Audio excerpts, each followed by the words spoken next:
Assalamualaikum warahmatullahi Assalamualaikum warahmatullahi wabarakatuh. wabarakatuh. Kami dari STIMIK LPKIA Bandung. Di sini kami akan menjelaskan mengenai sistem informasi penggajian pada mata kuliah Sistem Informasi Perkantoran.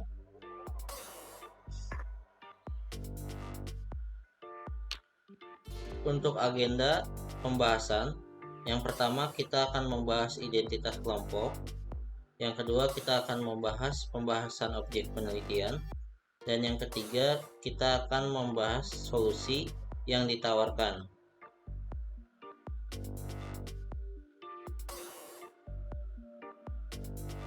Untuk identitas kelompok, yang pertama, Perkenalkan, nama saya Gandhi Pratama dengan NRP 173018. yang kedua, Perkenalkan, nama saya Ria Nugraha, NRP 17 10 14 012. yang ketiga, Perkenalkan, nama saya Malana dengan NRP 17 10 14 022. Di sini perkenalkan, nama saya Fajar Patrian dengan NRP 17 10 14 014. Dan yang terakhir, Perkenalkan, nama saya Ervin Maulana dengan NRP 17 10 14 008. Oke, kita langsung saja masuk ke pembahasan yang pertama, yaitu objek penelitian. Akan dibacakan oleh Ervin. Saya akan menjelaskan tentang Little Ink.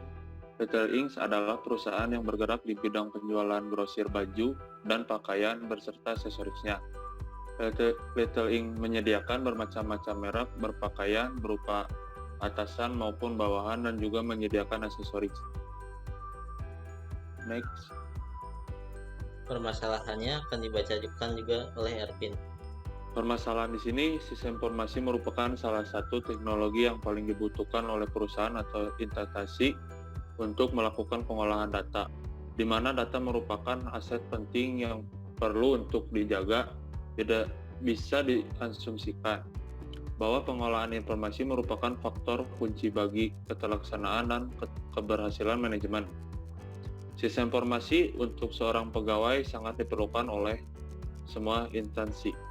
Terlebih, apabila suatu instansi tersebut adalah suatu instansi yang menitik beratkan pada kecanggihan teknologi. Maka dari itu, penulis mengambil contoh studi kasus dari perusahaan Little Ink. Little Ink adalah perusahaan yang bergerak di bidang penjualan grosir baju dan pakaian beserta aksesorisnya. Little Ink menyediakan bermacam-macam merek pakaian berupa atasan maupun bawahan. Dalam hal ini, proses pencatatan dan perhitungan gaji yang masih manual menyebabkan proses gaji sering tidak akurat.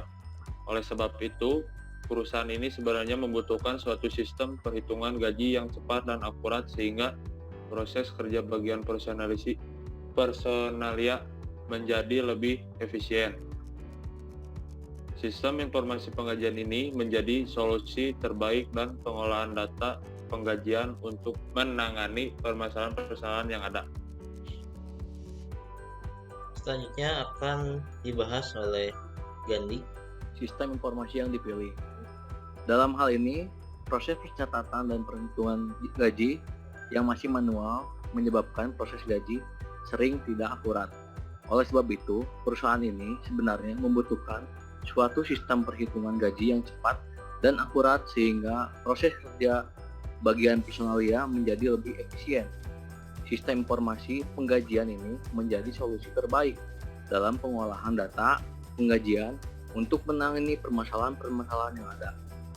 Sistem penggajian karyawan atau istilah modernnya, sistem payroll, merupakan sistem yang membantu perusahaan dalam mengelola hal-hal yang berkaitan dengan gaji. Gaji sendiri merupakan balas jasa yang diterima pekerja dalam bentuk uang. Berdasarkan waktu tertentu dari perusahaan tempatnya bekerja, berdasarkan latar belakang permasalahan yang telah dipaparkan di atas, maka penulis tertarik untuk membuat sebuah sistem informasi penggajian yang berbasis web PHP Bootstrap, dan database MySQL. Sistem ini memiliki beberapa fungsi, yaitu mengelola data pegawai, menangani proses penghitungan gaji, uang lembur, dan pembuatan laporan-laporan. Dengan adanya sistem informasi penggajian ini, pembuatan laporan penggajian dan perhitungan gaji menjadi lebih mudah dan akurat.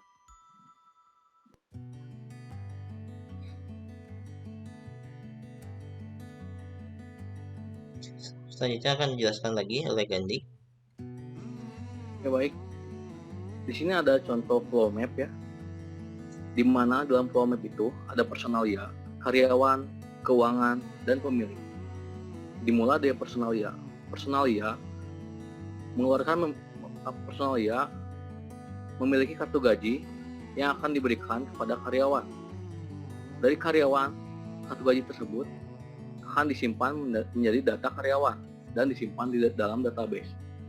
Data karyawan tersebut akan dikembalikan lagi ke personalia dengan membuat backup data daftar gaji dan THR karyawan. Setelah itu akan diberikan lagi personalia dalam daftar gaji dan THR karyawan. Nah, di sini ada slip gaji dan slip THR akan diberikan langsung pada daftar gaji yang di atas dekat keuangan. Daftar gaji dekat keuangan, total gaji itu akan diberikan langsung kepada keuangan. Dalam keuangan diproses memberikan uang ke karyawan dalam bentuk slip gaji dan THR. Nah, dalam slip gaji dan THR akan diproses lagi untuk pembuatan laporan. Nah, setelah itu pembuatan laporan ini akan diproses lagi menjadi laporan gaji dan THR. Lalu setelah diproses dalam laporan gaji dan THR akan diberikan langsung ke pemilik melalui laporan gaji dan THR. Dan selesailah proses flow map tersebut. Sekian. Oke, untuk next, dari konteks diagram, yaitu DFD level 0 akan dibahas oleh Firman. Ya, di sini ada admin dan pegawai. Di tengah-tengah itu prosesnya mengelola perangkat lunak penggajian pegawai. Itu ada tanda panah dari admin ke perangkat lunak, artinya itu input login. Nah, dari perangkat lunak akan membuat pesan login. Lalu admin juga dapat mengelola data pegawai, user, jabatan, gaji, THR, dan membuat laporan. Dan untuk pegawai hanya menerima pesan login, menerima slip gaji dan slip THR. Selanjutnya ada data flow diagram level 1.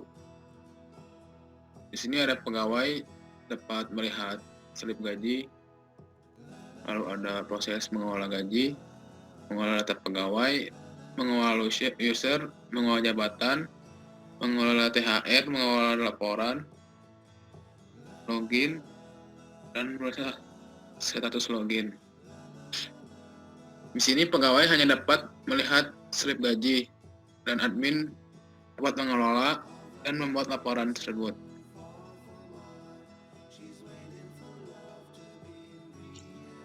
Untuk data flow diagram yang kedua akan dibahas oleh saya, yaitu yang pertama yaitu activity berikut adalah gambar DFD level 2 hasil dari dekomposisi proses mengelola pegawai pada DFD level 1. Di sini bisa dilihat untuk proses pertama yaitu memasukkan pegawai dari status login dan data pegawai yang masuk, dan outputnya adalah pegawai.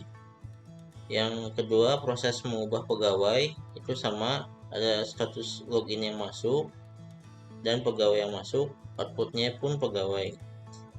Yang ketiga ada menghapus pegawai, dan yang keempat ada melihat pegawai. Untuk yang proses melihat pegawai itu status login masuk, lalu pegawai bisa keluar dan outputnya pun pegawai.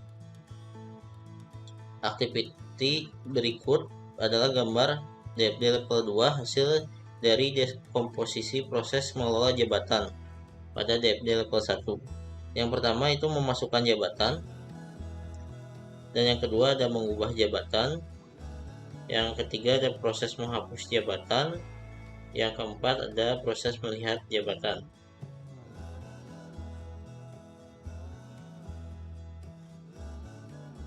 Untuk data flow diagram level 2 yang ketiga yaitu gambar DFD level 2 hasil dari dekomposisi proses mengelola user pada DFD level 1.